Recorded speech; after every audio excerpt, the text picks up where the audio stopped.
Welcome to the February 14th session of the Phoenix Congress, where we are writing a blueprint for a better America. This legislative package will end poverty with universal basic income, end mass incarceration with major criminal justice reform, and end the endless wars by bringing our troops home and reducing our military budget.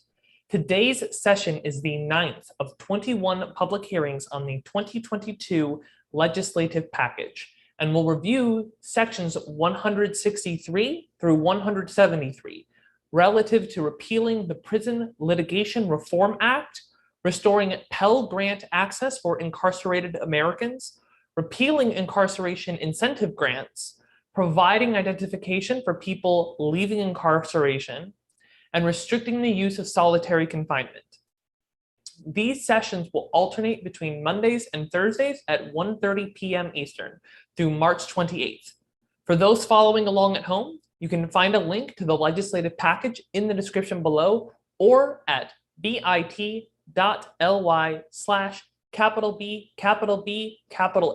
lowercase Dropbox. If you have questions about today's sections, you can submit them in the chat. And if you'd like to offer questions or other testimony for future hearings, please use the link in the description below.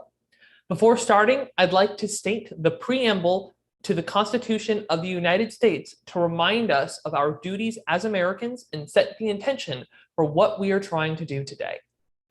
We, the people of the United States, in order to form a more perfect union, establish justice, ensure domestic tranquility, provide for the common defense, promote the general welfare, and secure the blessings of liberty to ourselves and our posterity, do ordain and establish this Constitution for the United States of America. With that, I'd like to welcome the delegate from North Carolina's 8th District to continue his testimony on the blueprint for a better America. Thank you, Mixed Chair. For the record, my name is Brian. I'm an organizer with the American Union and a Phoenix Congress delegate in good standing, and waiting on the new North Carolina Supreme Court to figure out the electoral maps. At the moment, I'm in the 8th District. So today we're going to conclude the Matthew Charles Prison Reform Act. So far in Title I, we've covered police reforms, prosecutorial reforms, and today we're going to really dig into the prison reforms. You know, the goal of this legislative package is to end mass incarceration. It's a moral stain on our nation. And this applies directly, this is a federal legislative package, so it applies directly to the 122 prisons that are under the direction of the Federal Bureau of Prisons. They have more than 134,000 prisoners in their custody, more than any individual state. And by making these reforms at the top, we can lead by example on the federal level for the states. Now, a number of these demands come from the 2018 prison strike, where incarcerated people in 16 states, I believe, came up with a specific set of 10 demands, organized hunger strikes, work stoppages, things like that to draw attention to their conditions, their living conditions in prison.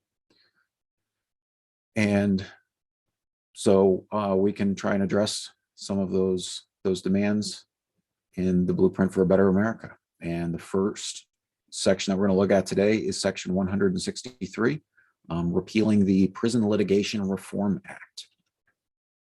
What the Prison Litigation Reform Act does is it sets up a two-tiered system of justice to make it harder for incarcerated Americans to have access to the judicial system. According to Prison Legal News, this was proposed as part of the 1994 contract with America.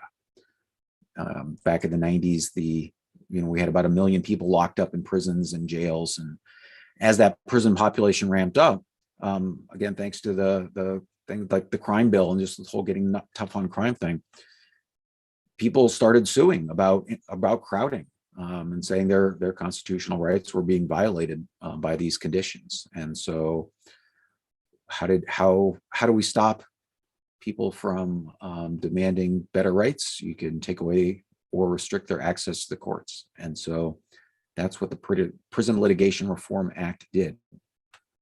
It got passed by being tucked into a omnibus appropriations bill for 1996. and became law that way. Now, before it had gone into effect, courts were dealing with prisoners' petitions, and in a number of cases, something like 40 states and hundreds of local prisons and jails had ordered into consent decrees and made other agreements to improve conditions. But under the Prison Litigation Reform Act, it required that any court injunctions had to have a finding that the relief, which would address the incarcerated people's issues, they had to be a finding that the relief was the narrowest possible solution.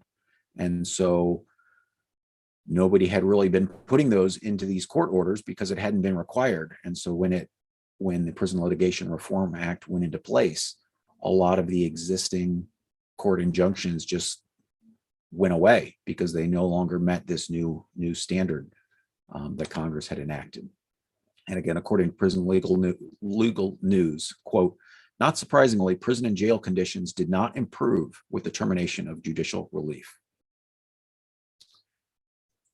The Prison Litigation Reform Act does some other things. It makes it harder for incarcerated people to access the judicial system by requiring that they exhaust all administrative grievance procedures, all the appeals, everything. It requires them to do everything that they can before filing.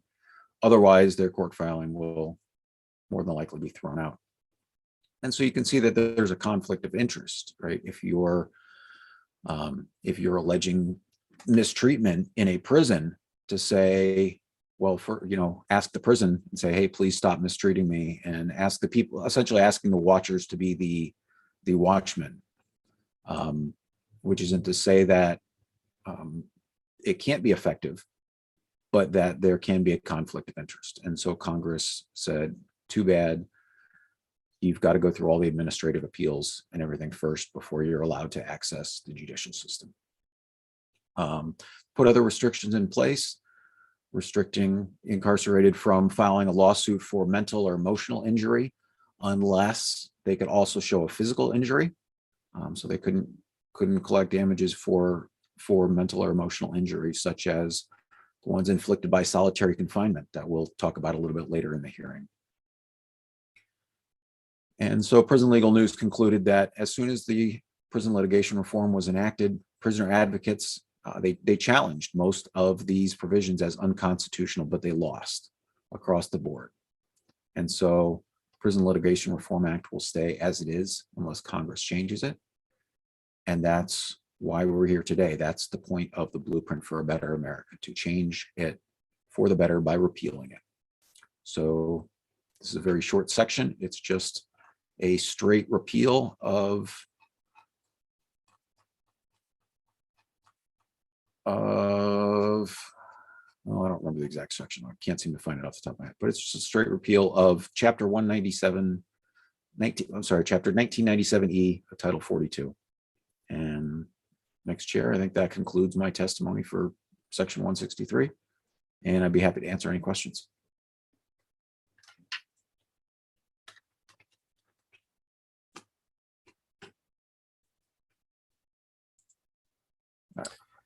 Thank you. Seeing no questions, section 163 is assigned to the subcommittee on the Matthew Charles Prison Reform Act. You may proceed to section 164. Thank you, Mr. Chair. Section 164 is about restoring Pell Grant access for incarcerated Americans. And this was ended back in the early 90s. Again, as part of the Get Tough on Crime. The Democrats did this through their 1994 Violent Crime Control and Law Enforcement Act. And it took away access to Pell Grants, educational grants for incarcerated Americans.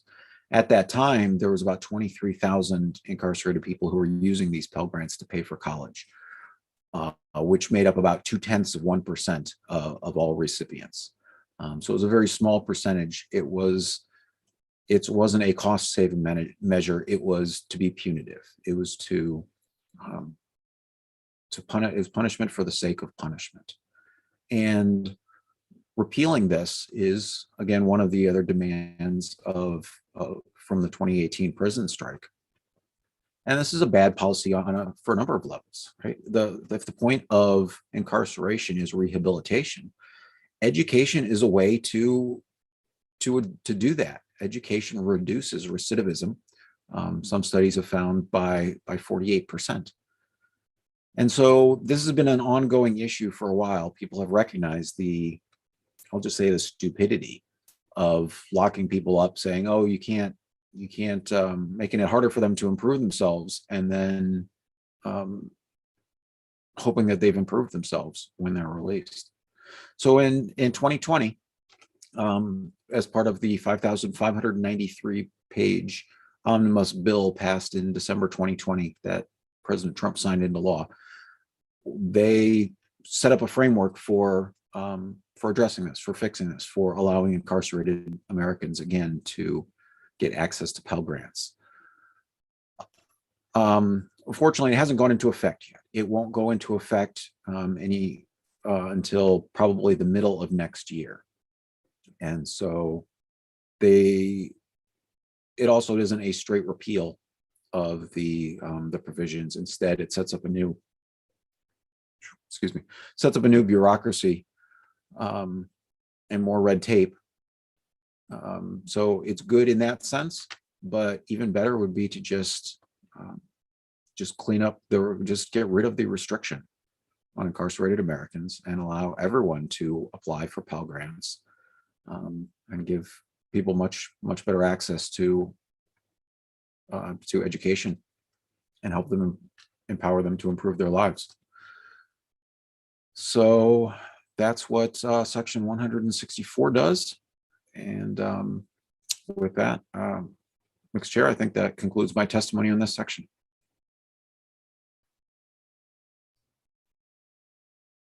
Thank you. Seeing no questions, Section 164 is assigned to the Subcommittee on the Matthew Charles Prison Reform Act. You may proceed to Section 165. All right, thank you. Section 165 is the repeal of incarceration incentive grants to states. It repeals subchapter 1 of Chapter 121 of Title 34. Again, back in the 90s, as part of the getting tough on crime thing, the federal government, according to the Bureau of Justice Statistics, quote, to assure that offenders served a large portion of their sentence, the U.S. Congress authorized funding for additional state prisons and jails through the Violent Crime Control and Law Enforcement Act of 1994.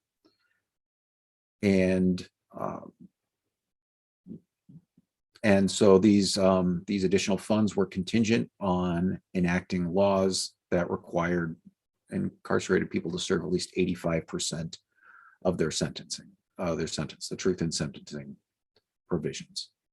Now, prior to this, in large part, parole boards had wide latitude to release people, and so somebody sentenced to 10 years, maybe after 3 or 4, you might be eligible for release, or but it was unlikely that they would serve the prison sentence. Was more like the maximum sentence. And so there was an incentive to be well behaved in prison, to try and improve yourself and to demonstrate that you had been reformed, because of the latitude that prison parole boards had. Now, when we switched the model to say truth in sentencing, and it escalated mass incarceration even more by extending the sentences that people were actually serving. And it took away a lot of the incentives that people had. So it didn't, I guess maybe not, didn't take them away as much as reduced the incentive. And so within a year of the passage of this provision, by Congress. Connecticut, Florida, Georgia, Kansas, Maine, Michigan, Mississippi, New York, North Dakota, Oregon, and Virginia all adopted these truth in sentencing provisions where offenders would have to serve at least 85% of their sentence in order to qualify for these grants to build more prisons. And so this was a big boon for the prison industrial complex to create, keep people in prison longer, at the same time get funding for building new prisons. Now, as far as I can tell, these grants aren't still being issued. All the states who are going to adopt them, and the vast majority have already done so. But repealing these incentives is another one of the demands from the prison strike. And so, yes, we can go ahead and repeal the incarceration incentive program.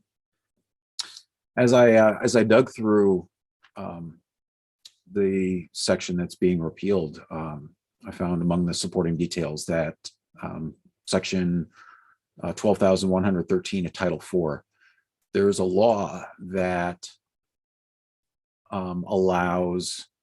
essentially allows the federal government to transfer law enforcement money from one state to another if the first state had someone who was convicted of murder or a sexual offense, and then they moved to another state and were charged and convicted of the same crime. Unless that first state ensured that the person served at least 85% of their sentence. So if you don't want to potentially be penalized under this section of law, you've got to ensure that people who have been convicted of these crimes serve at least 85% of their sentence. And so that's another provision that will be repealed under this act. None of this is to say that people who've been convicted haven't done anything wrong, or that there shouldn't be, that these methods are, I guess the objection here is these is a one-size-fits-all solution, to say that anyone who has been convicted of a crime must serve at least 85% of their sentence before they're rehabilitated, because that's not accurate. And so, to build a better America, to recognize everyone's innate ability for self-improvement, for rehabilitation, this one-size-fits-all solution of 85% should be re-examined, and we can repeal it on the federal level with this section. And so with that, I think that concludes my testimony on section 165, and I'd be happy to answer any questions. Thank you. Seeing no questions, section 165 is assigned to the subcommittee on the Matthew Charles Prison Reform Act. You may proceed to section 166. All right, thank you, Vice Chair.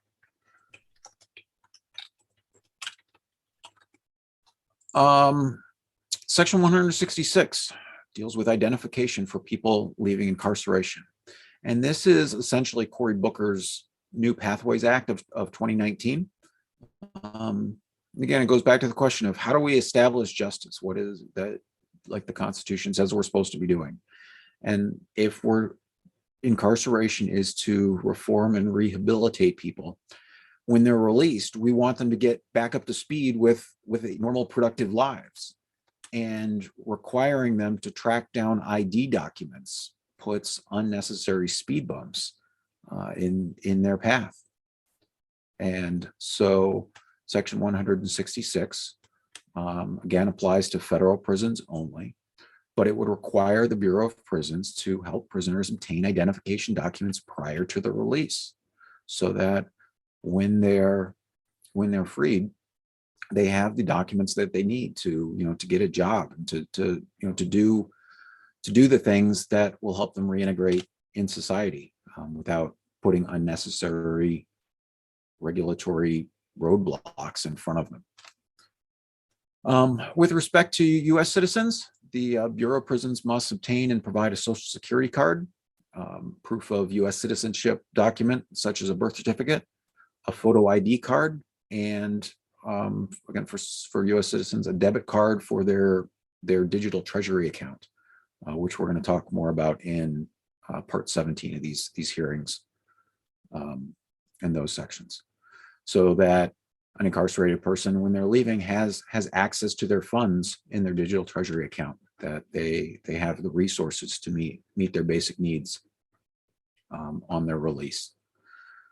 With respect to non-citizens, the Bureau of Prisons must help obtain proof of lawful status and, if applicable, an employee authorization document, again, to help people get up to speed when they're leaving incarceration.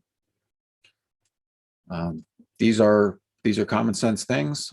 Some states already do these, and by putting this practice in place on the federal level, again, we can lead by example and address these problems up front.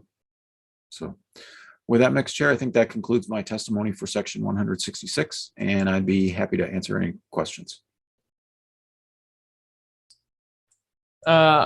Yes, thank you. Are these IDs compliant with the Real ID Act? They are, yes. It's a requirement in there that they be Real ID compliant. So if that goes into effect and people need to board commercial aircraft, these IDs will serve for identification purposes. And you stated that they would receive several forms of identification, correct? Social security card, birth certificate, a couple others, right? Right. Yeah. Social security card, birth certificate, a photo ID card, and then a debit card for their digital treasury account. So, so they'll have the essential things for being reintegrated into the community. The photo ID card, though, is typically assigned by the state. So whatever state they're in. So that could be like, how do you deal with all the different ways that states handle that, particularly with permanent addresses, which not every prisoner has? Sure. Just a second. Let me see if I can I can pull this up in the. Let's see, screen share.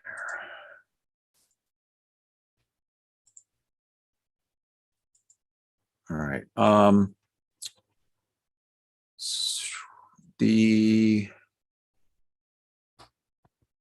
Okay, with respect to the director shall provide a photo identification card prior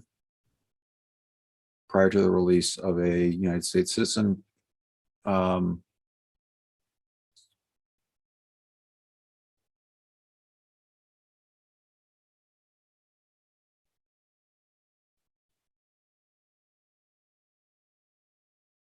I guess I'm not. I guess I'm not 100% sure how to answer your question about how it correlates to state ID cards. But other than the federal government can issue an ID card that I don't know. I guess I don't. Go ahead. Well, so we'll have. So the idea is we would have federal ID cards that can be issued. Is this a new ID card? That's a great question, and I guess I don't have a specific answer for you. But some sort of ID card that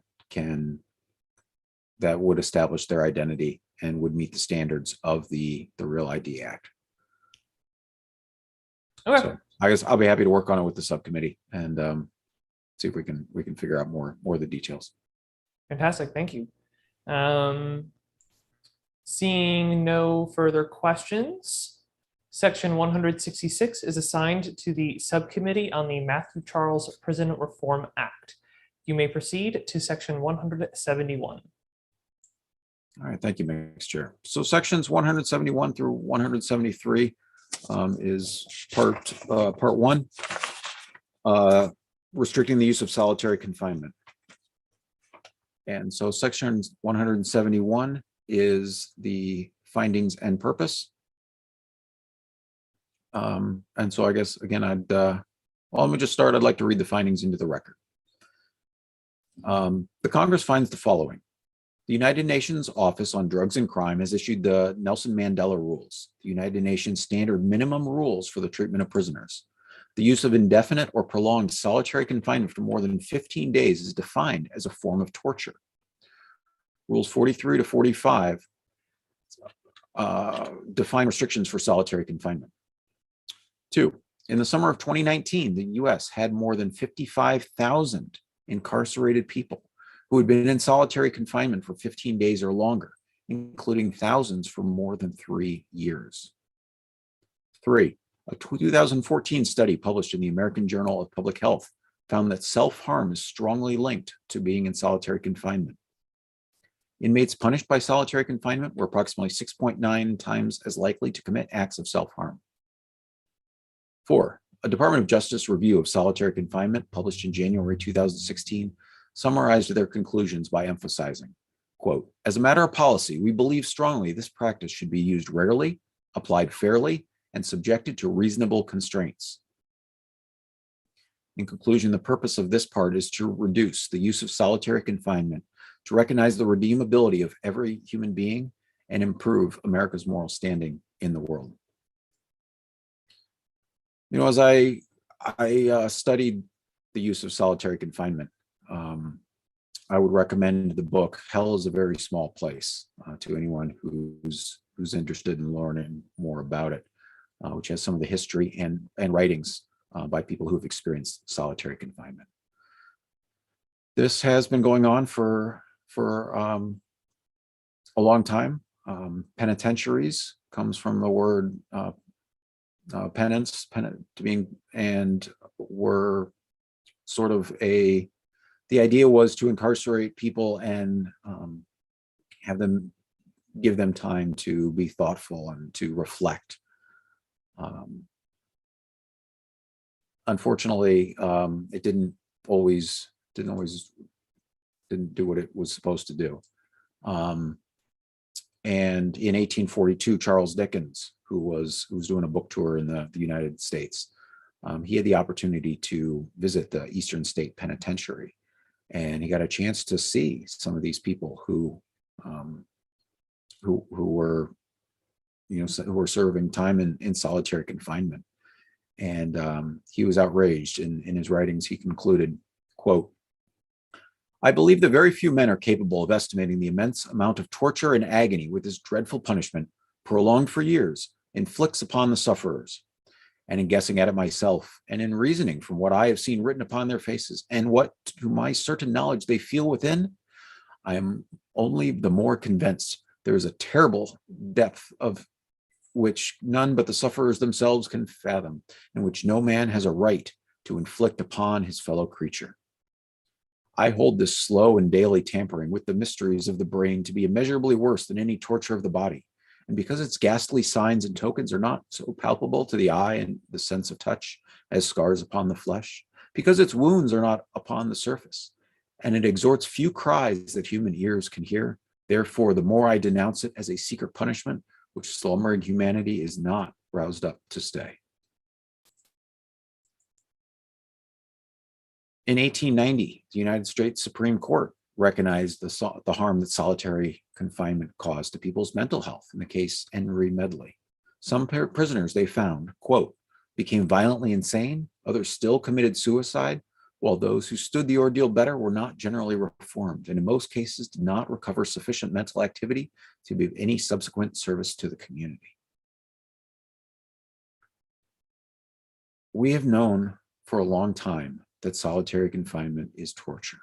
We know, and yet tens of thousands of people in America are subject to it for days, for weeks, for months, for years at a time. We are inflicting unnecessary suffering on people, and that is not justice. We can do better.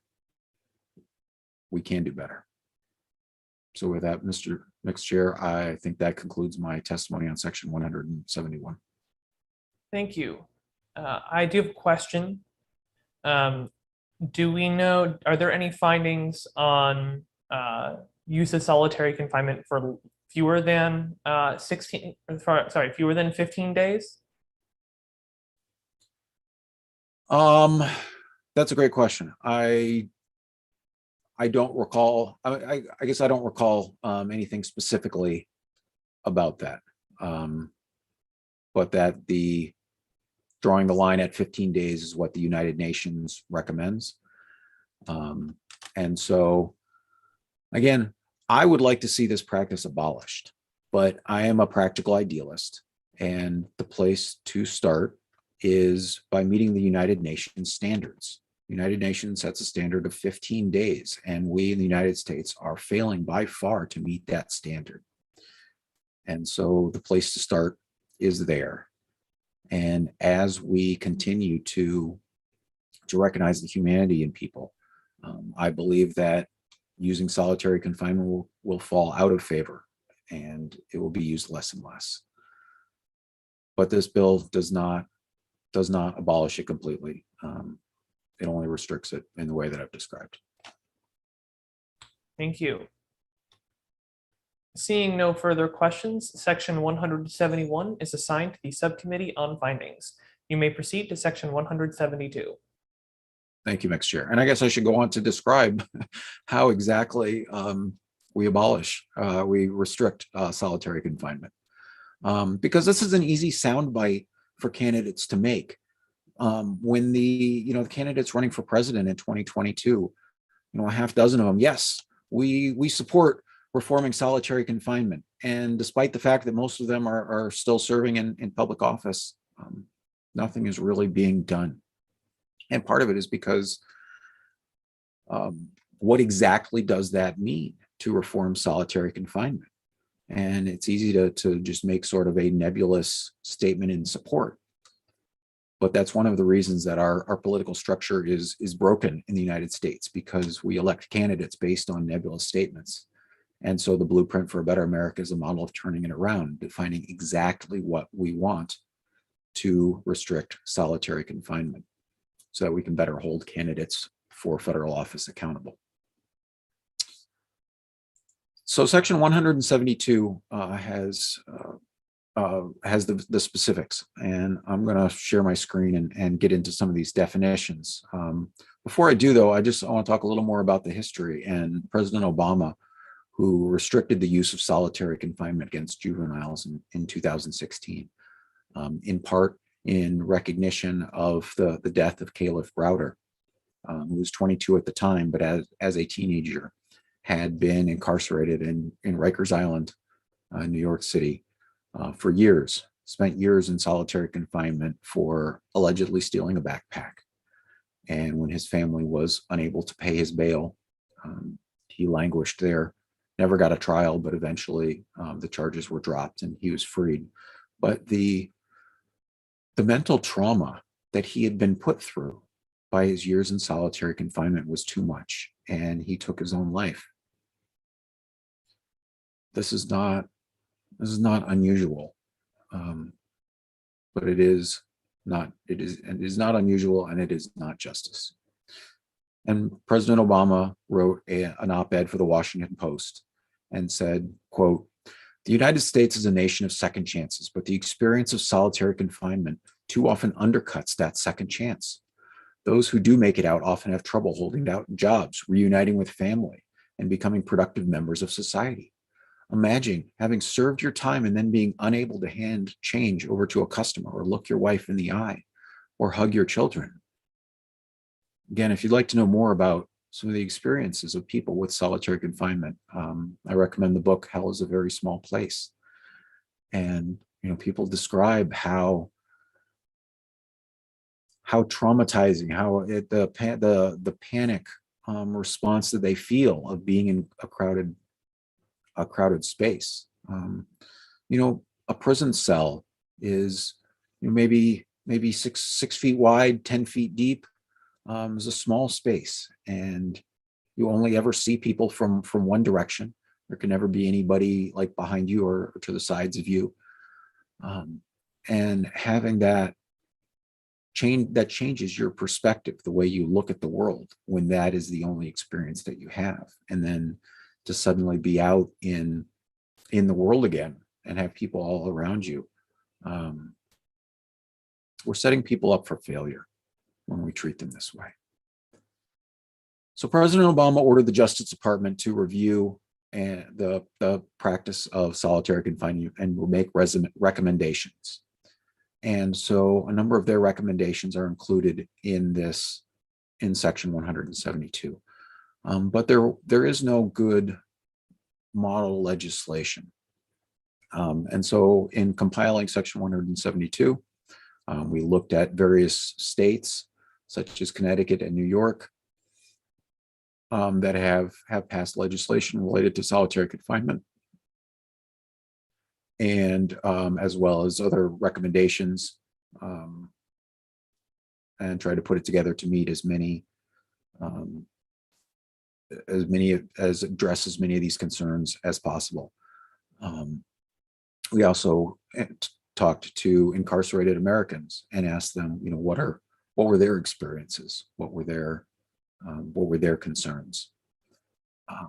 I got feedback from one man in a Michigan prison who said, he ought to at least be able to get a phone call once a month in solitary confinement. That was what he wanted.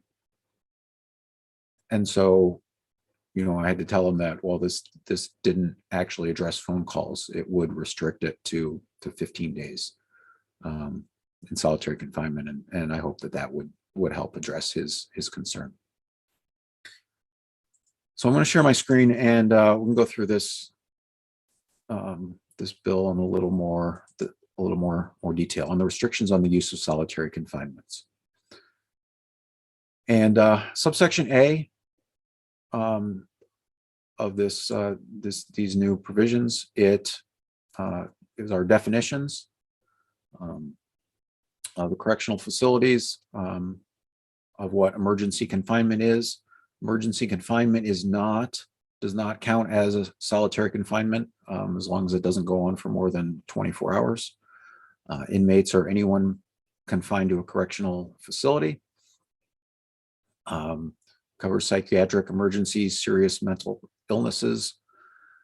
And our definition of solitary confinement, the term solitary confinement means the involuntary confinement of an inmate to a cell or similarly confined holding or living space for approximately 22 hours or more per day with severely restricted activity, movement, and social interaction. Solitary confinement does not include confinement due to facility-wide or unit-wide lockdown that is required to ensure the safety of inmates and staff. Now, earlier this month, the 122 prisons under the Bureau of Prisons were locked down.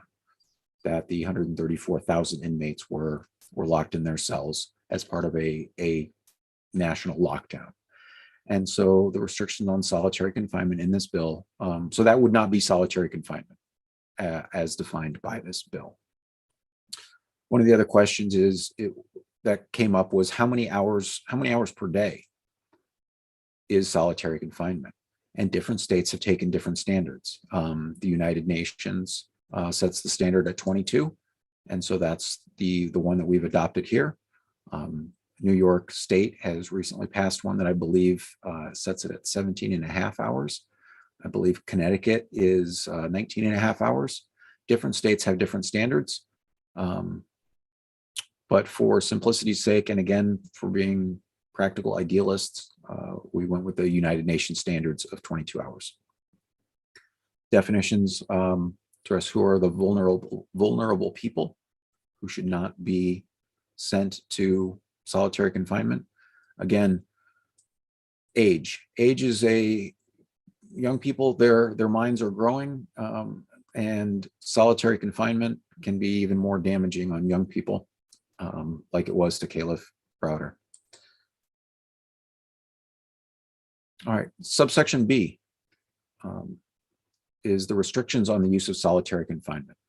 And so one, it restricts them, it restricts the use so that no vulnerable person shall be placed in solitary confinement except for medical seclusion and only for disciplinary reasons if they've met the standards of subsection C. So right now, people can be assigned to solitary confinement for all sorts of reasons. And this legislation would change that. So not for administrative reasons, not. I talked to a man in Oregon who he spent 3 months in solitary confinement. They didn't want to put him in general population because years earlier he had competed in Taekwondo tournaments or some martial arts, and so the idea was that he could be a danger to others if they put him in general population. So they left him in solitary confinement for 3 months. And this bill would set the standards so that there would have to be a specific disciplinary reason for assigning someone to solitary confinement. It would B2 would cap this at 15 consecutive days or 30 days in any 60-day period. And it would require that they would get regular medical and mental health examinations conducted by clinicians.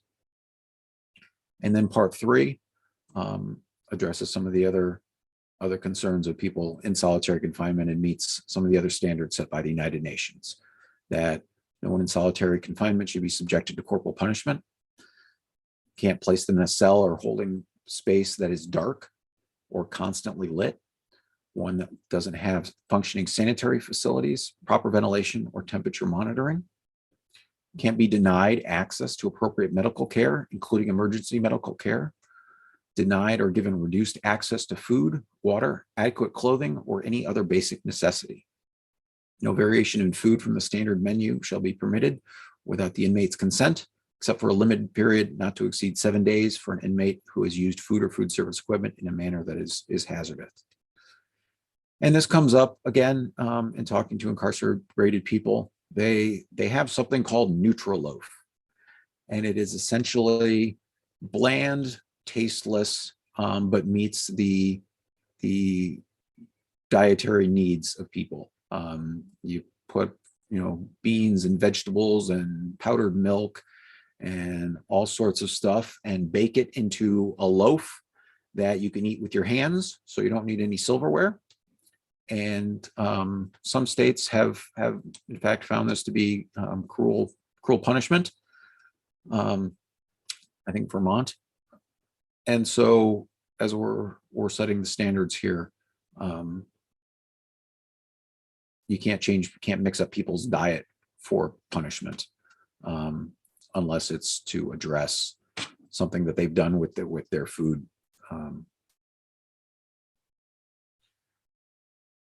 All right, so subsection C spells out exactly what has to happen before someone can be sentenced to the prison within a prison, before they can be sentenced to solitary confinement.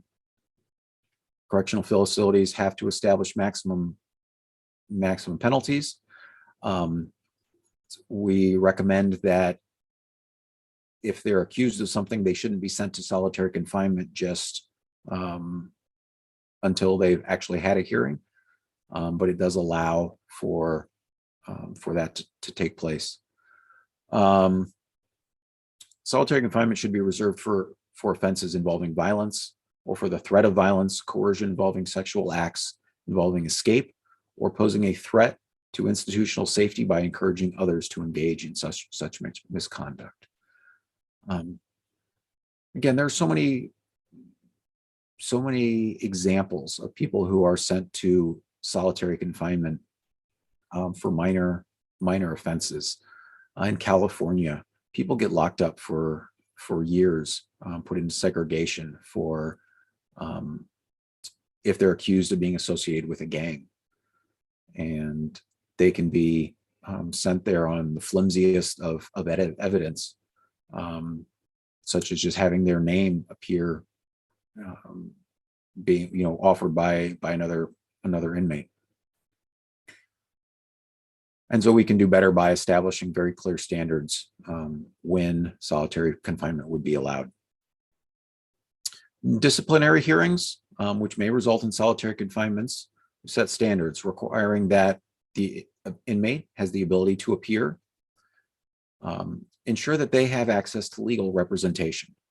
Again, if you're going to sentence someone to the prison within a prison, they ought to have legal representation before that takes place. They'd have the right to have the hearing conducted by an independent hearing officer outside of the regular chain of command, have these hearings recorded, make a transcript available, and when a decision is reached, provide a written statement of reasons for the decision that is made. We allow exemptions for inmates who demonstrate symptoms of mental illness and ensure that they get the attention of the medical staff, preferably the treating clinician, and the clinician gets an opportunity to weigh in on whether or not sentencing them to solitary confinement would be inappropriate because it would interfere with supports that are part of their treatment or recovery plan. If a hearing does result in an adjudication of guilt, disciplinary solitary confinement is only if other sanctions are insufficient to serve the purposes of punishment.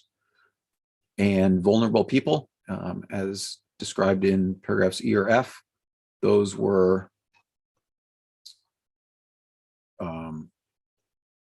people with serious medical conditions, including being pregnant or recently pregnant. They could be held in medical seclusion, but no one under the age of 21, for example, could be sentenced to solitary confinement. They would be protected because they're recognized as a vulnerable person. And subsection E talks more about medical seclusion, essentially solitary confinement, but under the observation of medical staff. Can be done in response to a psychiatric emergency if attempts to de-escalate fail. And again, trying to recognize the dignity of people. Sometimes people who are put in solitary confinement, especially if they're suicidal, they may take all their clothes. And so to recognize the dignity, there would have to be a finding that was absolutely necessary or something like that. And we set standards for how frequently that they'd have to be observed. And ensuring that at least every 8 hours, there's a clinical review of their health to see if medical seclusion is still medically necessary. And so those are the specifics.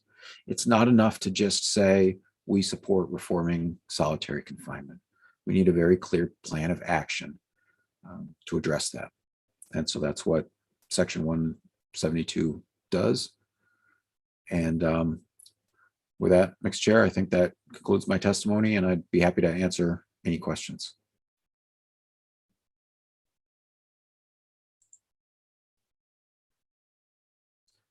Mr. Chair.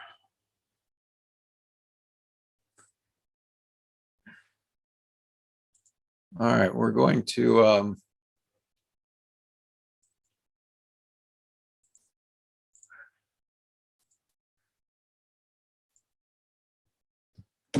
all right, let me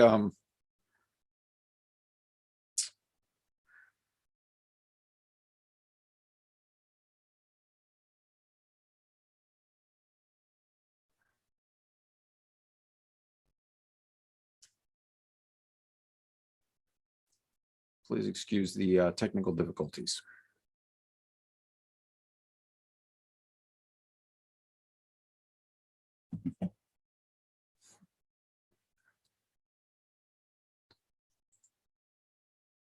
All right, well, I think with that, we're going to continue to section 173.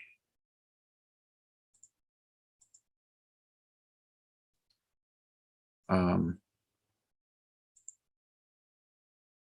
right, section 173.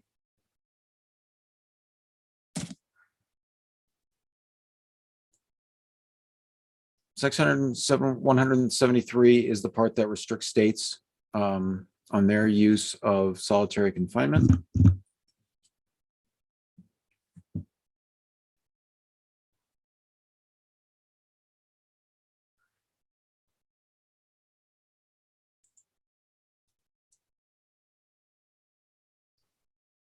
I apologize. I had a quite a long day. Okay, so with that, mixed chair, I think that concludes my testimony for section 172. And Thank you. I'd be Yes. Yeah, no, so I did have a question though.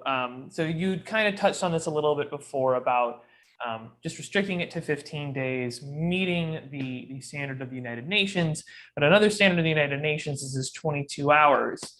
And I worry about a potential loophole where we're putting people in for 21 hours at a time and just not calling it solitary confinement, and then you can just do that as many days in a row, but it's still effectively the same punishment. Are there any kinds of protections against those kinds of loopholes? no, I'm clearly it's not a frivolous concern. In my research, I found New York, I think it was New York State, where they used to have a limit of 10 days. You don't have 10 days in solitary confinement. And so every 10 days, the incarcerated person would have to be moved back to general population, move all their stuff. They'd for one day, and then they'd send it back for another 10 days. And so it was a huge headache and hassle, where, the inmates didn't appreciate having their life disrupted every 2 weeks just to meet the letter of the law. And so that's one of the things that we try and address by having the 60-day cap. As far as the 21 hour cap, you've got to draw a line somewhere. And so 22 hours is the one that the United Nations recommends. And by trying to set these standards and recognize the humanity of people, hopefully states won't try and look for loopholes and instead will recognize the spirit behind it. Okay, thank you. Yes, here's another question. Have some states adopted these types of reforms, and what were the results? Yes, actually, a number of states have done this and seen large reductions in things like assaults against staff. Colorado did this years ago. Again, as part of they got a new director of prisons or whatever, and was looking for ways to make prisons more humane. And so they tried to dramatically reduce the amount of solitary confinement they were using, and found it was very very effective. Again, I mean,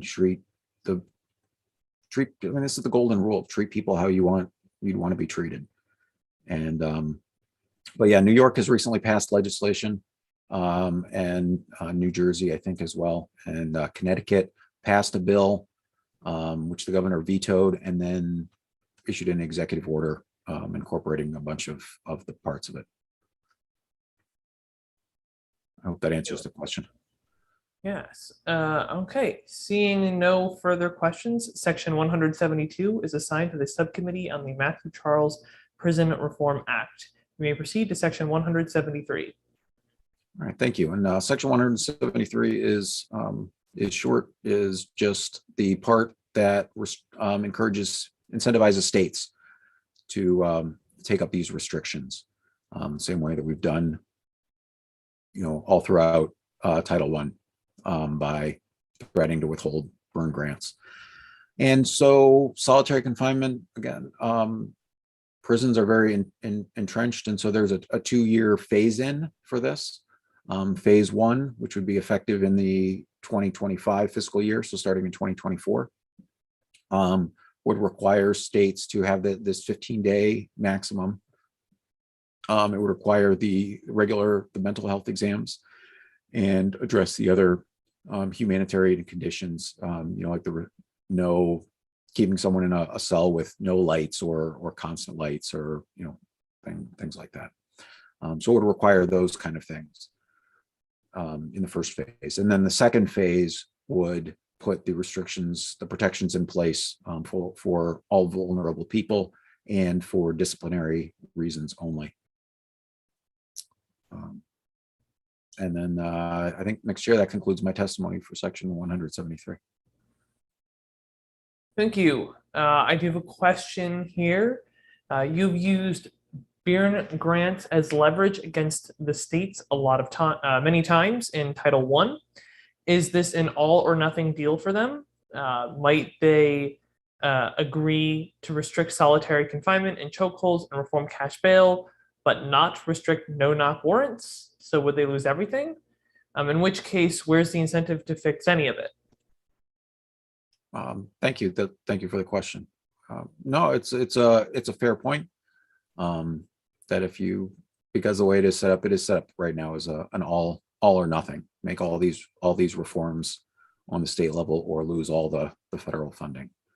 And so there might be a better way to structure the incentives, so that states don't just say, well, we don't want to bother with any of it then. But yeah, as it's set up right now, it is all or nothing. Thank you.